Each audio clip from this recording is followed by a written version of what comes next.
Theodore Edward Connis lahir pada tanggal 10 November 1882 di Petersburg, Illinois, dari seorang ayah bernama T.H. Connis yang merupakan seorang imigran Kanada. Ayah Theodore memiliki usaha toko perangkat keras di Petersburg yang dijalankan bersama istrinya. Setelah ayahnya meninggal dunia pada tahun 1888, dia pindah bersama ibunya ke sebuah peternakan di dekat Beloit, Wisconsin, kemudian ke Denver, Colorado pada tahun 1907. Di sana ibunya bekerja sebagai pengurus rumah tangga di Denver Democratic Club. Mereka hidup dengan damai, dan tak lama kemudian, ibunya juga meninggal pada tahun 1911. Theodore menderita kesehatan yang buruk dan ia juga didiagnosa oleh dokter jika ia beberapa tahun lagi akan meninggal. Karena kondisinya itu jugalah yang menyebabkan dia tidak dapat menyelesaikan pendidikannya di sekolah menengah. Ketika beranjak dewasa, dia bekerja sebagai petugas pembukuan di percetakan buku di Denver Brass Works, di bagian periklanan dan penjualan. Namun itu tidak berlangsung lama. Ia kemudian memilih untuk menghabiskan sebagian besar masa dewasanya itu sebagai tunawisma. Theodore membenci cara dia diperlakukan oleh orang lain karena kondisinya yang lemah. Kemudian ia berkata bila ia menginginkan tempat di mana dia bisa sendirian dan bebas dari penilaian orang lain.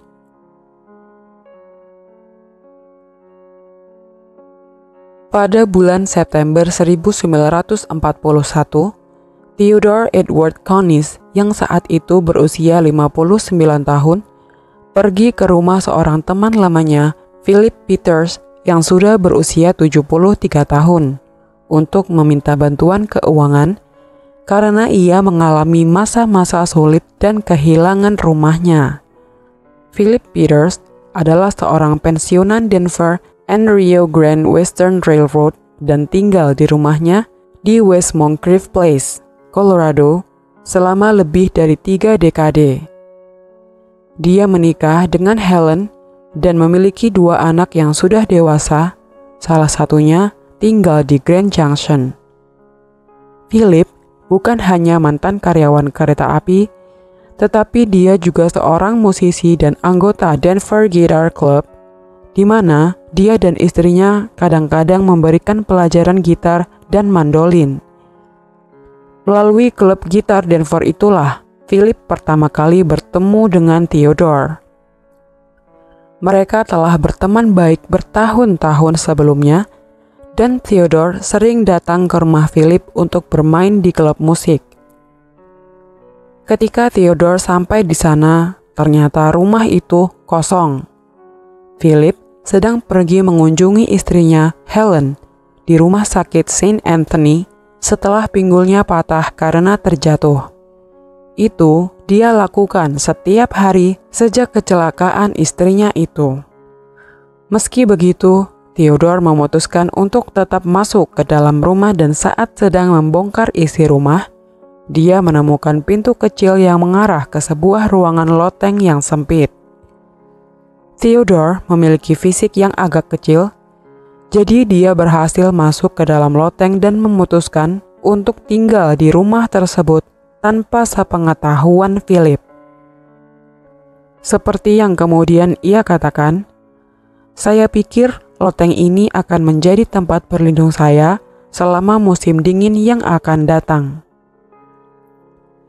Theodore tinggal di loteng itu selama sekitar 5 minggu dengan damai, karena Philip yang tinggal di bawahnya sama sekali tidak menyadari keberadaannya. Theodore bertahan hidup dengan menunggu sampai Philip pergi untuk mengunjungi istrinya di rumah sakit setiap hari, lalu dia akan turun untuk mencari makan dan menggunakan kamar mandi. Kemudian, pada tanggal 17 Oktober 1941, Theodore menyelinap turun tanpa tahu jika ternyata Philip belum meninggalkan rumah. Philip terkejut saat melihat Theodore berada di dapurnya sedang berdiri di depan kulkas mencari sesuatu untuk dimakan. Philip langsung memukulnya dengan tongkat yang dibawanya, tetapi Theodore membalasnya dengan menembakkan pistol tua yang ditemukannya di rumah itu. Setelah pistol itu pecah, Theodore melanjutkan serangannya menggunakan pengocok kompor besi yang berat dan memukul temannya yang berusia 73 tahun itu hingga tewas.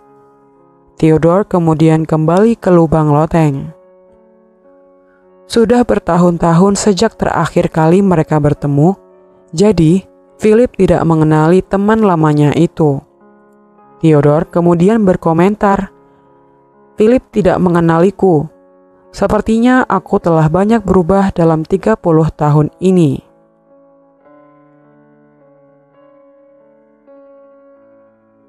Malamnya, Jenny Rose mengunjungi rumah Philip. Saat itu, ia datang ke rumahnya setelah Philip tidak muncul untuk makan malam. Ia mengetuk pintu dan tidak mendapat tanggapan. Dia menjadi khawatir ketika dia melihat tongkat dan topi Philip di lorong. Karena hampir setiap hari setelah Helen dirawat di rumah sakit, Philip pergi ke rumah Jenny untuk makan malam agar dia tidak makan sendirian. Jenny berteriak memanggil tetangga lainnya, Doris Burke, yang mampu memanjat teras belakang yang hanya ditutupi oleh jaring-jaring besi dan membuka kunci pintu dari belakang. Saat ia memasuki rumah, ia menyalakan lampu dapur. Dia menjerit saat matanya terpaku pada banyaknya genangan darah di lantai. Di kamar tidur yang tak jauh dari dapur, dia menemukan tubuh Philip yang sudah tak bernyawa. TKP itu jelas-jelas masih baru dan para tetangga dengan cepat menghubungi polisi.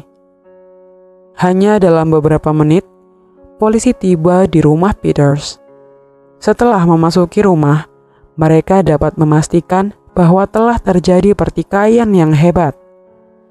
Philip telah berusaha membela diri terhadap pukulan yang membabi buta, dan di lengannya terdapat bukti pertahanan diri yang terlihat dari banyaknya luka sobek pada kulitnya dan salah satu kuku jarinya benar-benar robek. Namun, yang membingungkan polisi adalah mereka menemukan semua pintu dan jendela rumah terkunci dan tidak ada tanda-tanda lain seperti seseorang yang masuk secara paksa. Mereka melihat pintu jebakan yang terletak di atas plafon rumah, tetapi mereka berpikir bila orang berukuran normal tidak akan bisa masuk melewatinya. Dalam upaya untuk mengidentifikasi tersangka, mereka mengimbau siapa saja yang mungkin telah melihat orang yang mencurigakan di sekitar rumah hari itu, tetapi sayang, tidak ada petunjuk atau informasi yang masuk. Sementara itu, para detektif mulai menyelidiki masa lalu Philip Peters, mencari musuh-musuh yang cukup membencinya dan mungkin menginginkannya mati. Pada bulan April, akhirnya istrinya, Helen, diizinkan pulang ke rumah dan kembali ke rumah tempat suaminya kehilangan nyawa. Karena usianya yang sudah tua, Helen tidak dapat melakukan pekerjaan rumah tangga. Seorang teman baiknya pun pindah untuk membantunya mengurus rumah. Helen dan temannya melaporkan hal-hal aneh yang terjadi di sekitar rumah West Moncrief Place. Makanan hilang, suara-suara aneh, hal-hal yang tidak pada tempatnya. Temannya berpikir jika rumah itu berhantu. Lalu, dia mempekerjakan beberapa pembantu rumah tangga. Para pembantu rumah tangga ini terus berhenti karena mereka juga percaya jika rumah itu berhantu.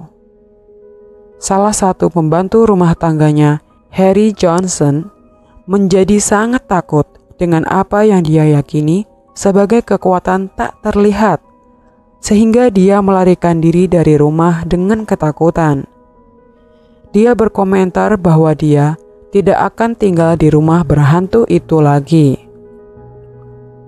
Pembantu rumah tangga lainnya, Edith Clark, yakin bila aktivitas paranormal sedang terjadi di dalam rumah.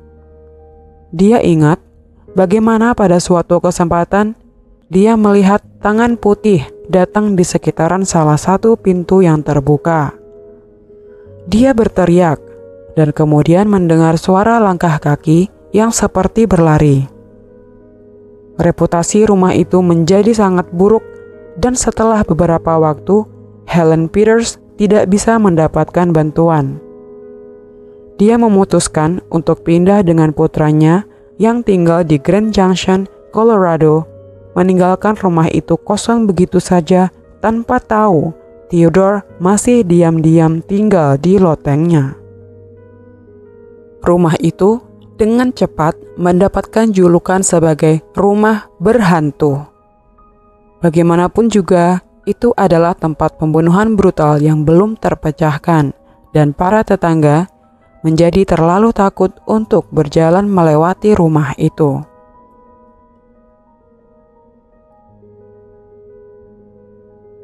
Theodore Connis tetap tinggal di rumah kosong itu dengan sesekali menghapus jejak semua yang dia lakukan di lantai bawah agar terlihat sebagai penampakan atau orang iseng di daerah setempat.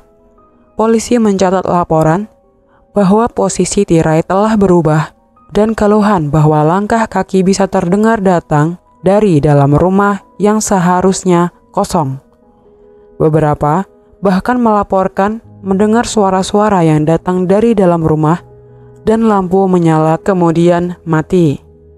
Setelah semua laporan aneh itu, polisi berkemah di rumah itu selama 2 hari 2 malam, tetapi mereka tidak menyaksikan sesuatu apapun yang mencurigakan. Kemudian, pada tanggal 30 Juli 1942, 2 orang detektif, Roy Blacksom dan William Jackson, berada di lingkungan sekitar dan mereka memutuskan untuk pergi dan memeriksa rumah itu sekali lagi. Ketika mereka memasuki pintu depan, mereka dapat mendengar suara samar-samar dari lantai atas.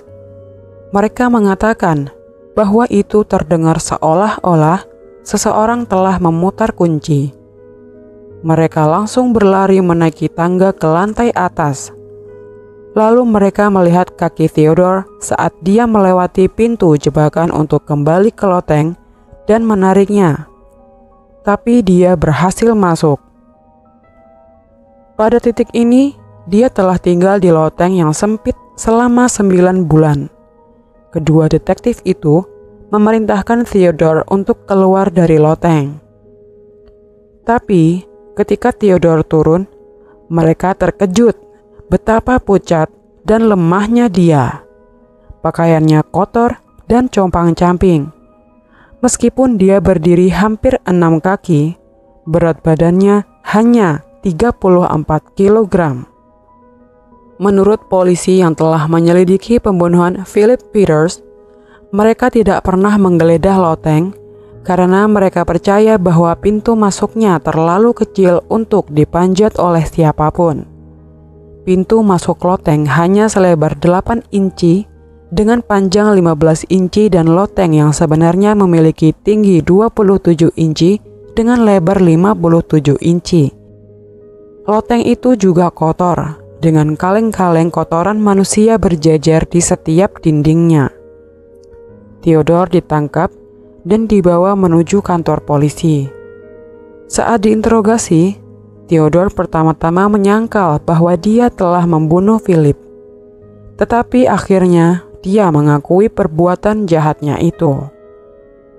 Namun, Theodore bersikeras kepada polisi bahwa memukuli Philip adalah refleks dari pertahanan diri. Setelah dia membunuh temannya itu, Theodore mencari perlindungan di loteng, di mana dia tinggal sampai bulan Juli. Saya tidak makan selama berhari-hari, tetapi saya hidup. Saya takut untuk pergi karena saya tahu saya telah membunuh seorang pria.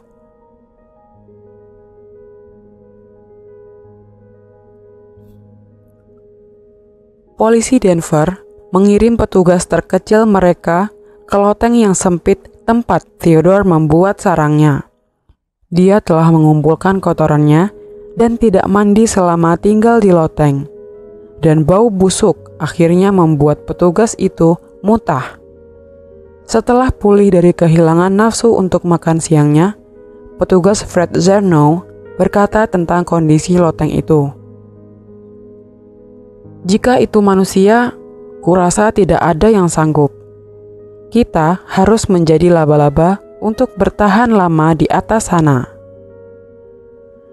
Kejadian ini pun diliput oleh koran-koran setempat dan Theodore Connis pun dijuluki sebagai Denver Spider-Man of Moncrief Place atau manusia laba-laba Denver. Dia diperintahkan untuk diadili atas pembunuhan Philip dan Hakim Johnson memerintahkan seorang psikiater untuk memeriksa Theodore.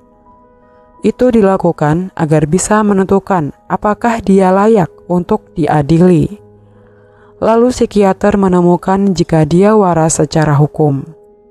Tanggal persidangan Theodore dijadwalkan pada tanggal 21 September, tetapi sebelum tanggal persidangan bergulir, ia dilarikan ke rumah sakit umum Denver, di mana dia hampir menyerah pada pneumonia. Sidang pembunuhan akan dijadwal ulang pada bulan Oktober 1942. Theodore Connis dinyatakan bersalah atas pembunuhan Philip Peters. Dia dijatuhi hukuman penjara seumur hidup di Colorado State Penitentiary di Canyon City, Colorado. Saat di penjara, dia menjadi tahanan teladan dan mengambil pekerjaan di toko listrik penjara. Sepertinya kehidupan Theodore di balik jeruji besi kemungkinan besar adalah kehidupan yang jauh lebih baik daripada kehidupannya saat berada di loteng yang sempit. Theodore Edward Connis meninggal pada tanggal 16 Mei 1967 di rumah sakit penjara Colorado State Penitentiary pada usia 84 tahun. Dia dimakamkan di pemakaman Mountain Vale di Canyon City. Legenda ini terus hidup. Kemudian, pada tahun 1950-an, Earl Stanley Gardner menyebutkan kasus ini dalam novelnya yang berjudul Cool and Lamb, Beware the Curse. CSI atau Crime Scene Investigation juga memperbarui kisah ini di season 2 dengan episode berjudul Stalker pada tahun 2002.